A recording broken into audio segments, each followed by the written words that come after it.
मत कहो आकाश में कोहरा घना है, ये किसी की व्यक्तिगत आलोचना है। ये दुष्यंत कुमार ने बहुत पहले लिखा था और हम लोग इसका मतलब शायद अब जाकर समझे। देखिए, जो कुछ हो रहा है, आप तो कानून बनाते हैं, संसद में बैठते हैं और अक्सर हमारे दिमागों में ये बात भर दी गई है कि जो गैर कानूनी चीज़ है वो गलत है। पर हम एक ऐसे दौर में हैं जब कानून ही गलत है, क्योंकि संविधान सिर्फ लेटर नहीं होता है, स्पिरिट भी होती है। यानी उसमें आत्मा, क्या लोकतंत्र की आत्मा है या नहीं है।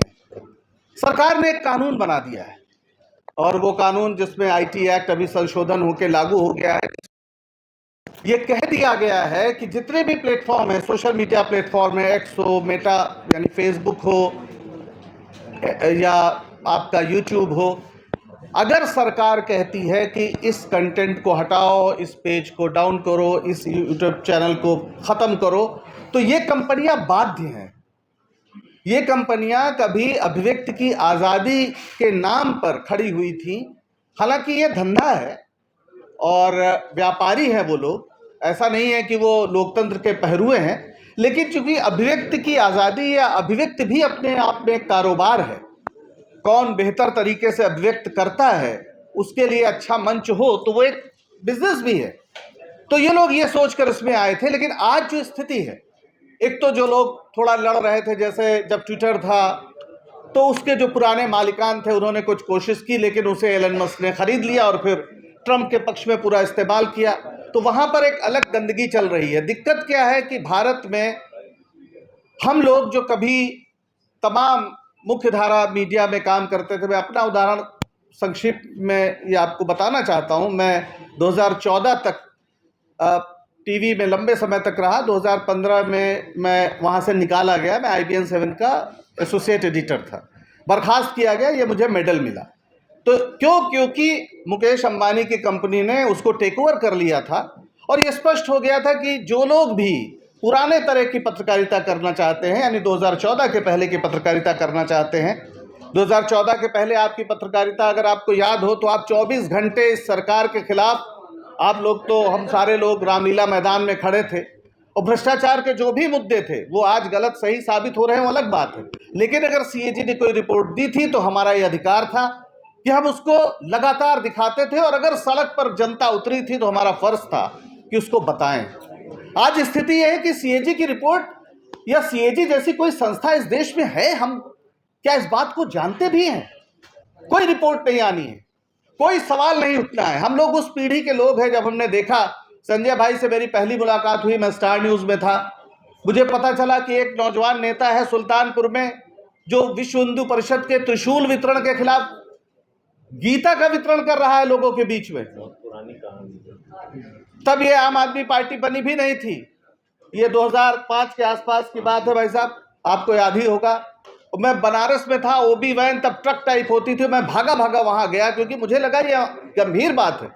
सुल्तानपुर यानी अवध क्षेत्र में जहां बहुत जबरदस्त सांप्रदायिक उन्माद पैदा करने की कोशिश हो रही है, वो कौन नौजवान है जो इस तरह की बात कर रहा है, जो हिंदुओं को उनके धर्म का मर्म याद दिला रहा है। धृत क्षमा दमोस्तेयम शौचम इंद्रिय निग्रह धीर विद्या सत्यम अक्रोध दशकम धर्म लक्षणम। इसमें कहीं क्रोध और उन्माद, नफरत, इस सब की कोई गुंजाइश नहीं है। तो कौन है वो व्यक्ति? और मैं वहां से भाग के गया और मैंने स्टोरी की कि वो है संजय सिंह। तो ये थी पत्रकारिता, जहां भी जनता की बात हो रही हो, जनता के बांट रहे थे मोहम्मद शफी। हाँ, मोहम्मद शफी गीता बांट रहे थे। सोचिए ये गंभीर, मतलब किस दौर से हम लोग आए हैं कि हमें, मैं अखबार में भी था, अमर उजाला में, तो हमें बाईलाइन ही तब मिलती थी जब किसी सरकार की बड़े घोटाले को हम सामने लाएं या किसी अफसर की चोरी को हम पकड़ें, उसी दिन हमें बाईलाइन मिलती थी। बाईलाइन मिलने का एकमात्र कसौटी यही थी कि आप इस सरकार को कितना असहज करते हैं, क्योंकि आप जानते हैं पत्रकारिता उसी को कहते हैं जिसे बताने, छापने पर कोई रोकना चाहे। बाकी सब PR है, बाकी सब प्रचार है। पत्रकारिता वही है जिसे बताने से रोका जाए, और इस बात को सबसे ज्यादा अच्छे तरीके से कोई व्यक्ति समझता है तो वो है इस देश के प्रधानमंत्री नरेंद्र मोदी। उनसे एक बार पूछा गया था कि जब गुजरात में हिंसा हुई थी तो आपको अफसोस है बतौर मुख्यमंत्री, आप क्या नहीं कर पाए? तो उन्होंने कहा कि हाँ, मैं मीडिया मैनेज करने में नाकाम रहा। और बिल्कुल ये बात वो समझ रहे थे। 2014 में जब चुनाव हो रहा था तो हमारे संपादक रहे स्टार न्यूज़ में, एबीपी जो बाद में हुआ, शाजी जमा, उन्होंने एक इंटरव्यू लिया। तो मीडिया के बारे में कोई बात हुई तो नरेंद्र मोदी ने कहा कि अगर मीडिया डर जाए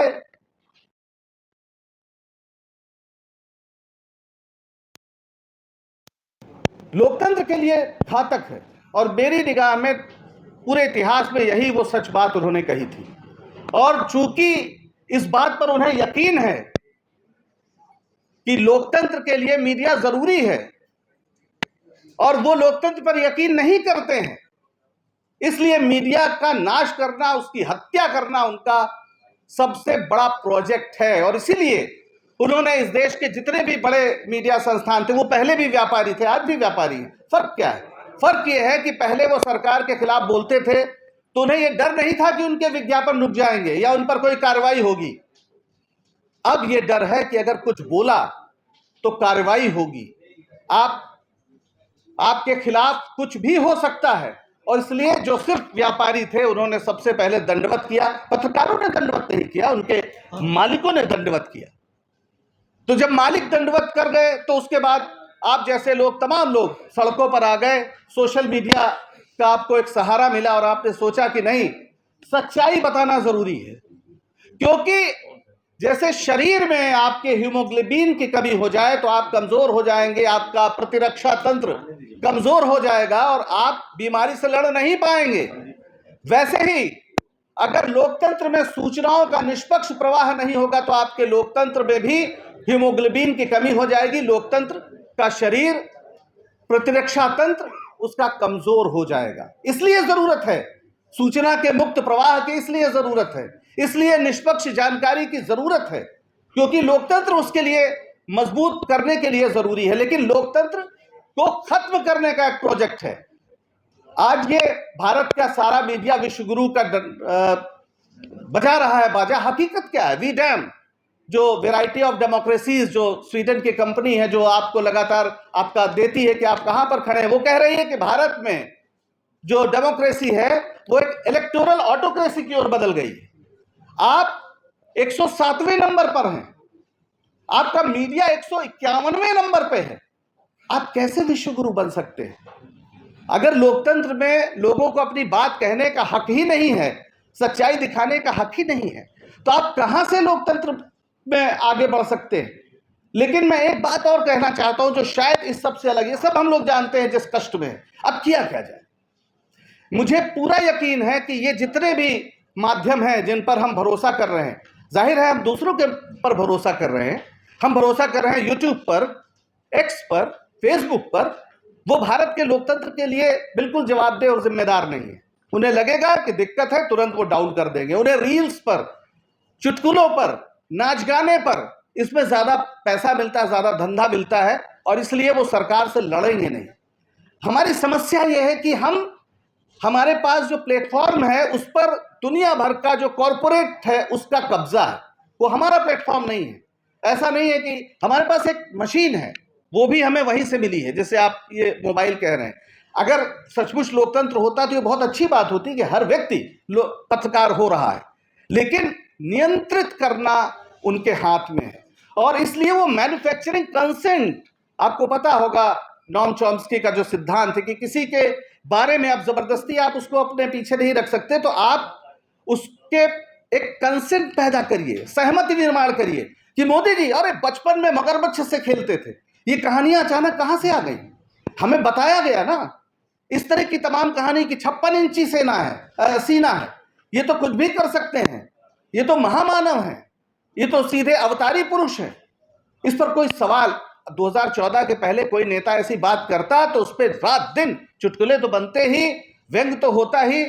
मुझे मतलब लोग मजाक उड़ाते। मैंने पिछले दिनों एक पुराना वीडियो देखा, सोनी टीवी पे शायद कपिल शर्मा शो ही रहा, जहां पर रघुवीर यादव गाना गा रहे थे कि सखी सैया तो बहुते कमात है, महंगाई डायन मार जात है। ये सोनी टीवी पर चल रहा था, जो जो मनोरंजन के लिए था, ये उस दौर में हम लोग आए थे, क्योंकि उस समय की सरकारें ये मानती थी कि हक है।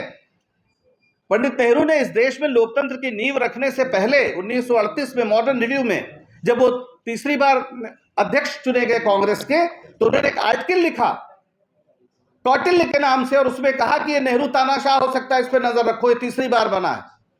यानी तानाशाही इस देश में संभव ना हो, इसके खिलाफ इस देश में जो लोकतंत्र के लड़ाई लड़ने वाले, स्वतंत्रता की लड़ाई लड़ने वाले थे, वो पहले दिन से सजग थे। इसलिए मैं एक बात कहना चाहता हूं, वो बात यह है, जुनून फिल्म याद आती है जिसमें नसीरुद्दीन शाह बहुत दुखी होकर कहते हैं, जावेद भाई हम दिल्ली हार गए।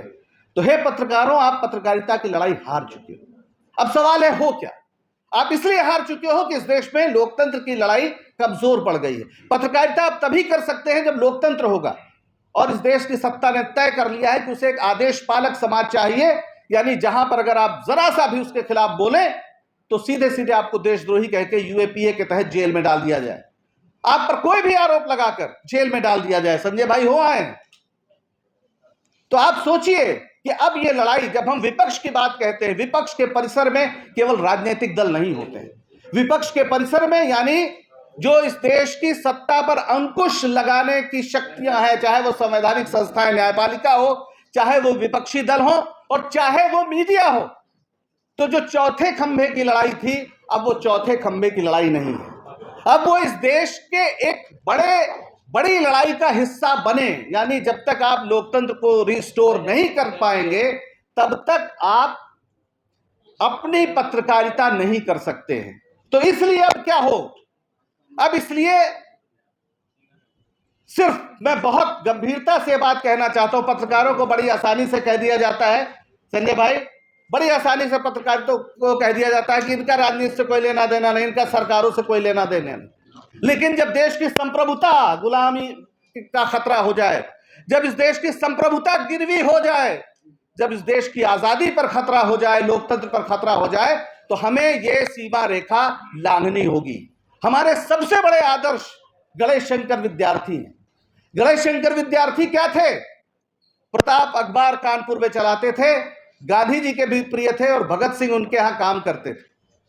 वो निष्पक्ष नहीं थे, वो उपनिवेशवाद के खिलाफ संघर्ष के अगुआ सिपाही थे। और 1930 में जब नमक आंदोलन चला तो कांग्रेस के यूपी या संयुक्त प्रांत उस समय था, उसके डिक्टेटर थे, यानी अध्यक्ष थे। मेरा यह कहना है कि अब पत्रकारों, आपको यह गांठ बांध लेनी चाहिए, जितना भी आपके पास संभावना हो, इस सरकार को उखाड़ फेंके बिना अब इस देश में पत्रकारिता नहीं हो सकती। ये बहुत आपको हो सकता है, बहुत पत्रकार इस बात को सुन के उन्हें बुरा लगे, लेकिन कर लीजिए पत्रकारिता। नहीं कर पाएंगे, क्योंकि ये सरकार ने तय कर लिया है कि नमक और रोटी खा रहे हैं, ये खबर भी अगर जो मध्याह्न भोजन की खबर दिखाओगे तो जेल जाओगे, जैसा उत्तर प्रदेश में हुआ मिर्जापुर में, और उस नौजवान की बाद में जान चली गई।